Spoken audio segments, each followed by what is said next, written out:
Christmas break had turned the campus into a frozen ghost town. Most students had already gone home to spend the holidays with their families, leaving behind empty hallways, dark classrooms, and silent dormitories. I was one of the few students who couldn't leave. My parents were working overseas and traveling wasn't an option, so I was stuck alone in Oak Ridge Hall for nearly 3 weeks. The first couple of days weren't too bad. I played video games, watched movies, and tried to enjoy the freedom. But after a while, the loneliness started creeping in. Every night felt longer than the last. The silence in the building became unbearable. Looking for some kind of distraction, I downloaded an app called Nightlink, a random video chat platform where strangers could connect with each other. Most of the people I met skipped me instantly. Some were trolls, others were weird. I was honestly about to delete the app when I matched with a girl named Ava.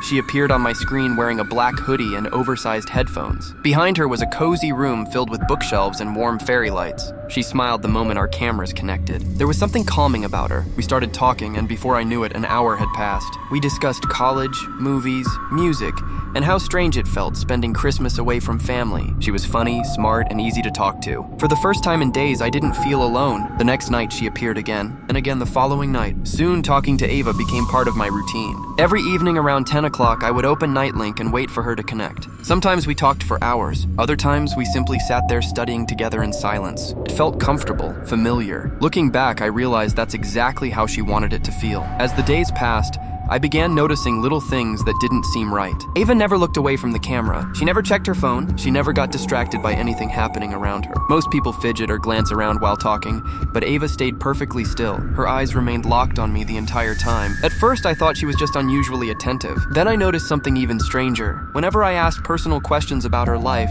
she would answer vaguely or change the subject completely. One night I asked where she lived. Instead of answering, she smiled and said, "Near enough." I laughed, expecting her to explain. She didn't. The smile stayed on her face a second too long before she shifted the conversation elsewhere. Something about that response unsettled me, but I ignored it. I liked talking to her too much to question it. A few days before Christmas, I went downstairs to grab a soda from the vending machine in the dorm lobby. The entire building felt deserted. I didn't see another student the whole trip. When I returned to my room, my phone buzzed with a message notification from Ava. Curious, I opened it. Attached was a photograph. The second I saw it, my stomach dropped. It was a picture of the hallway outside my dorm room. The photo looked fresh, as if it had been taken only minutes earlier. Before I could process what I was seeing, another message appeared. "Nice jacket," it read. My hands froze. I looked down and realized I was still wearing the red winter jacket I had just worn downstairs. My heart started racing. I immediately typed back, asking how she got the picture. Several seconds passed before she replied, "I'm closer than you think." Without hesitation, I opened a video call. Ava answered instantly. She sat in the same room as always, looking completely calm. I demanded to know how she got the photograph. Instead of answering, she simply smiled. "Do you like it?" she asked. I felt a knot forming in my stomach. "Ava, seriously? How did you take that picture?" Her smile widened slightly. "I think your floor needs new carpeting." Every hair on my arm stood up. There was no way she could know what my hallway looked like unless she'd been there. I ended the call immediately. For the first time since meeting her, I didn't log into Nightlink the following night. I ignored every message she sent, every notification, every missed call. I wanted nothing to do with her anymore. 2 days later, on Christmas Eve, I opened my dorm room door and found a small package sitting outside. There was no shipping label, no return address, just my name written neatly across the front. My chest tightened as I carried it inside. When I opened it, I discovered a photo album. The first page contained a picture of me entering the campus library. The second showed me sitting in a lecture hall. The third captured me buying coffee from a cafe near campus. I turned the pages faster. Every photograph was of me. Some were weeks old. Others looked months old. There were dozens of them, maybe hundreds. The pictures documented my daily life in disturbing detail. Whoever took them had been watching me long before I downloaded Nightlink. Tucked inside the back cover was a handwritten note. "We've known each other longer than you realize." I immediately contacted campus security. The officer who arrived spent nearly an hour reviewing the album. His expression grew more serious with every page. Eventually, he pointed out something I hadn't noticed. Several photographs had been taken from locations inaccessible to students. Whoever had been following me somehow had access to restricted areas on campus. Security launched an investigation that same day. They reviewed camera footage, questioned staff, and searched for suspects. Nothing turned up. There were no fingerprints on the package, no useful footage, no leads whatsoever. It was as if the person responsible had planned everything perfectly. That night, sleep was impossible. Around 2 in the morning, I heard footsteps outside my door. Slow, deliberate. They moved back and forth through the hallway.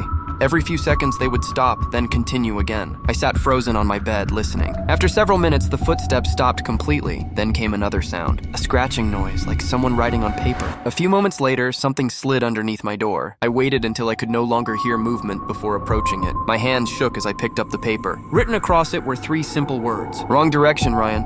My blood ran cold. The police had never released my name publicly. The only people who knew it were university officials and investigators. Somehow the stalker knew details they shouldn't have known. That realization terrified me more than the photographs. It meant they were always one step ahead. It meant someone inside the system might be helping them. The next evening, I decided I couldn't stay any longer. I packed a bag and planned to leave campus first thing in the morning. A major snowstorm was moving through the area, but I didn't care. Anywhere felt safer than that dorm room. As I packed, my laptop suddenly turned on by itself. The Nightlink application opened automatically. Ava was calling. I declined the call. Seconds later, another appeared, then another, then another. The notifications wouldn't stop. Suddenly, the screen activated on its own, and Ava appeared without me answering. This time, she wasn't smiling. The room behind her looked darker than usual, older, almost abandoned. "I wish you hadn't done that," she said quietly. My throat tightened. "Who are you?" I asked. She stared into the camera for several seconds. "You're asking the wrong question." Then the camera feed shifted. At first, I couldn't understand what I was looking at. The image was blurry and dark. Then my stomach dropped. The camera wasn't showing Ava's room. It was showing mine. I could see my desk, my bed, my shelves. Someone had hidden a camera inside my dorm room. Panic exploded through me. I jumped from my chair and started searching everywhere. Under furniture, behind books, inside vents. Then I spotted a tiny blinking light beneath my desk. I ripped the device free. The video feed immediately went black. Seconds later, every light in my room shut off. The power had gone out. The entire floor was swallowed by darkness. Then came 3 slow knocks. Knock, knock, knock. I backed away from the door. My heart hammered against my ribs. Another knock followed. Then silence. Complete silence. 5 minutes passed. Then 10. Finally, gathering every ounce of courage I had left, I approached the door and looked through the peephole. The hallway was empty. Nobody was there, but taped directly to my door was a photograph. My hands trembled as I pulled it down. It showed me standing at the peephole, looking out. The picture had been taken only seconds earlier. I didn't stay another minute. I grabbed my bag and ran from the building. Campus police searched the dorm throughout the night. They discovered 3 hidden cameras inside my room, 2 in the hallway, and 1 concealed inside a maintenance closet across from my door. Inside the closet, they found dozens of photographs, maps, schedules, and notes documenting nearly every aspect of my life. Whoever had been stalking me had planned everything with terrifying precision. Yet, despite all the evidence, they never found the person responsible. The Nightlink account vanished completely. Every message disappeared. The IP addresses led nowhere. The investigation eventually went cold.